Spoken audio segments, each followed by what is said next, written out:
یہ ہماری صحیح فہم کی کرامت ہے کہ آج صوفی و ملا ملوکیت کے بندے ہیں تمام.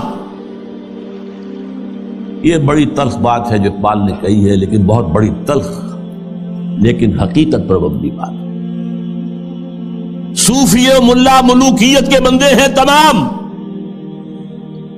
خلافت راشدہ کے بعد جو نظام ہمارا چلا ہے اس میں صوفی و ملا، علماء اور صوفیاء، ان کا نظام کیا تھا؟ ملوکیت کو سپورٹ، ایک نیگیٹو سپورٹ ہے. خانقاہوں میں بیٹھو، اللہ اللہ کیے جاؤ، ضربیں لگائے جاؤ، یہ کیے جاؤ، اپنا تزکیہ کیے جاؤ، مانجے جاؤ، اپنے آپ کو رگڑے جاؤ رگڑے جاؤ رگڑے جاؤ رگڑے جاؤ، اسی میں زندگی بتا دو، چھوڑ کر اوروں کی خاطر یہ جہانے بے ثبات. اب باہر کیا ہو رہا ہے کیا نہیں ہو رہا ہے اسے کوئی غرض نہیں. شیطان ننگا ناچ رہا ہے، ناچے، ہمیں سے کیا غرض. ہمارے پاس تو آئے ہیں اتنے طالب ہیں، اتنے وہ سالک ہیں، وہ فلاں سالک آج اس مقام پر پہنچ گیا ہے، آج یہ مقامات، یہ سالک مقامات میں کھو گیا اور یہ امت خرافات میں کھو گئی. یہ سارا معاملہ جو ہے، اور ملا کا معاملہ کیا ہے؟ دو طرف سے. ملا نے سب سے پہلے، ہمارے فقہا نے متغلب کی حکومت کو جائز قرار دیا. یعنی اگر کوئی شخص اپنی قوت کے بل پر آ کر حکومت پر قبضہ کر لے تو جائز، اور حکمران کے خلاف کوئی بغاوت نہیں کر سکتے جب تک کہ وہ تمہیں کفر کا حکم نہ دے. کفر کا کائے کو حکم دے گا؟ وہ اپنے عیش بنائے گا، اپنے محل بنائے گا، اپنی رنگ رلیاں کرے گا، اپنے آپ کو کفر کا حکم دینے کی ضرورت کیا ہے؟ یہ تصور ہے جو سنی اسلام کے اندر اس کی رگوں میں چلا گیا اور اس نے سن کر دیا اسلام. استثناء اگر ہے تو شیعہ اسلام، وہ تسلیم نہیں کرتے، چاہے کھڑے نہ ہو، مقابلہ نہ کرے، تسلیم نہیں کرتے، ذہناً ریکنسائل نہیں کرتے، نفرت کرتے. یہی ان کی پوری تاریخ کے اندر ہے. لیکن ہمارے ہاں کیا ہے؟ شیخ الاسلام بن کر بیٹھے ہوئے ہیں. استاد نے، امام ابو حنیفہ نے تعاون گوارا نہیں کیا اس ملوکیت کے ساتھ. عہدے کی پیشکش کی گئی، قاضی القضات ہو جاؤ گے تم، تمہارا فتویٰ جو ہوگا وہی قانون بن جائے گا. نہیں، ہرگز نہیں. جیل کاٹی، مارے کھائیں. شاگرد نے قاضی ابو یوسف عہدہ قبول کر کے تعاون شروع کر دیا. استاد نے کہا تھا مزارعت حرام، جس کی زمین خود کاشت کرے. شاگرد صاحب نے کچھ تھوڑی سی شرطیں لگا کے مزارعت جائز. کیوں؟ ملوکیت کے پاؤں ہوتے ہیں جاگیردار. وہ جیسے کنسلا ایک ہم کہتے ہیں، ایک جانور ہوتا ہے جس کے بہت پاؤں ہوتے ہیں، سینٹی پیڈ اور اس طرح پاؤں، ایسے ہی جاگیرداری کے پاؤں ہوتے ہیں. یہ 30 ہزاری منصبدار ہے، یہ 20 ہزاری منصبدار ہے، یہ 10 ہزاری ہے، یہ 5 ہزاری ہے. ان پاؤں پر ملوکیت کھڑی ہوتی ہے. یورپ میں کیا تھا؟ یہی فیوڈلز، بیرنز، لارڈز، ان کے اوپر بادشاہ. لہذا اور آپ نے دے دی بڑی جاگیر، لیکن ایک آدمی کیسے کاشت کرے گا؟ اسے مزارع چاہیے. ابو حنیفہ کہہ رہا ہے حرام ہے، کیسے بات بنے گی؟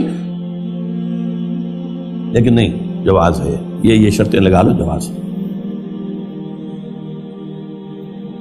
نمبر 3، اس سے بھی زیادہ تلخ، سود کی بھی ایک گنجائش اسلام میں پیدا کر دی. یہ ہماری فقہ، آپ جان لیجئے، فقہ کی بات کر رہا ہوں. کتاب و سنت ہے ہمارا دین اصل. ایتونی بشیء من کتاب اللہ و سنت رسولہ حتی اقول. یہ فقہ دین نہیں ہے. اور نمبر 2، علماء نے علم کلام کی جو بھی بات کی ہے، جو ان چیزوں کو جو بعد الطبیعیاتی مسائل ہیں ان کو بحث کا، نزاع کا جو موضوع بنایا ہے، یہ دونوں چیزیں بھی، وہ سے بھی عمل کا جذبہ سرد ہو جاتا ہے. تو یہ پیسیفیکیشن جو ہے، پیسیفائی کر دینا عوام کو، طلب تقدیر ہو جانا. کوئی متغلب ہے تو کوئی بھی ہے بھائی، طاقت والا ہے، آ گیا ہے، اب تو ماننا ہے، اب تو وہی امیر المومنین ہے، اب تو اسی کا حکم ماننا ہے، الا یہ کہ وہ کفر کا حکم دے بس.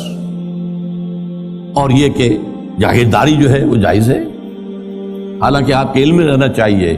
پہلا مجدد اور مجدد کامل عمر بن عبدالعزیز، انہوں نے صرف 2 کام ہی تو کیے تھے نا، کیا تجدید کی تھی؟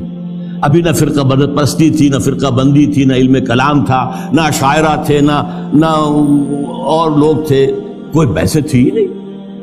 2 ہی چیزیں تھی، ایک موروثی بادشاہت اور دوسرے جاگیریں، 2 ہی تو کام کیے انہوں نے کہا مجھے چونکہ نامینیٹ کیا ہے ایک شخص نے خلیفہ، میں نہیں تیار ہوں اس کو قبول کرنے کے لیے، الا یہ کہ لوگ چاہیں، لوگ نے کہا ہم چاہتے ہیں، ٹھیک ہے، پہلی کی بات ختم ہو گئی۔ دوسری، انہوں نے منگائی قینچی اور ساری دستاویزات منگوا لی جو جاگیریں دی گئی تھیں ان سے پہلے، اور وہ سب قینچی سے، شریڈر اس وقت تک ایجاد نہیں ہوا تھا، بڑا ورنہ آسان کام ہو جاتا، وہ قینچی سے ساری قطر کر کے پھینک دی، کوئی جاگیر نہیں۔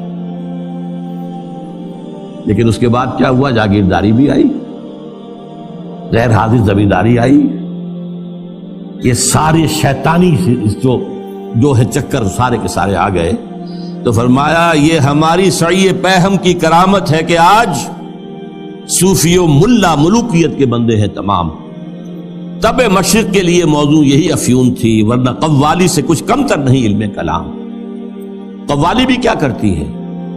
آپ کے قواعد عملی کو ختم کر کے سر دھنتے رہیے۔ علم کلام بھی یہی کرتا ہے، مسائل، اللہ کی صفات اس کی ذات پر اضافی ہیں یا اس کی ذات کا جز ہیں، صفات حادث ہیں یا قدیم ہیں، اس کائنات کا کیا ہے ربط حادث بالقدیم، یہ کائنات حادث ہے، اللہ کی ذات قدیم ہے، رابطہ کیا ہے ان کا، کیا کنیکشن ہے؟ یہ مسائل جو لا ینحل ہے، یہ اس ماورا اس طبقے سے تعلق ہے ان تمام کا کہ ان کو حل ممکن نہیں۔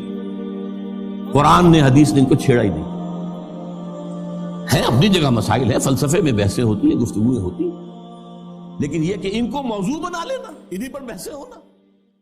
ہم کے بندے ہیں، ثنا کرتے ہیں